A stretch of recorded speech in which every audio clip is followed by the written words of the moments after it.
Teka lang. Game na? Kasi asa rin ako mga tropa ko eh. Guys, welcome again sa konting kalaman, konting kulitan dito sa Scoot Monkey. Yan, yung mga audience natin. Nandiyan sila lahat. So ngayon, ang dinala sa ating motor ay 2017 na Vespa na Sprint. Ngayon, ang problem is throttle.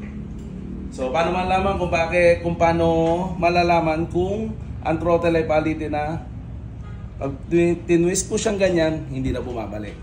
So may cruise control yan. Yan, masyadong matigas. So hindi na siya mabalik. Yan. Yan ang gagawin natin ngayon. Palitan natin yung throttle cable, yung open and close ng throttle cable. Yan. Okay.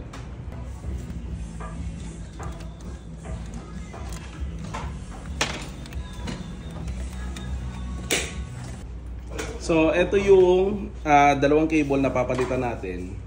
Isa yung dun sa open, ito yun. Yung isa yung dun sa close. So ito yung sa close. Dito yung sa ilalim, ito naman na. So isang buong cable yan, dalawa yan, papunta doon sa throttle band. Nagawa na natin yung, natapos natin gawin yung throttle cable na ito, Vespa na to. So you can see na bumabalik na siya. Dito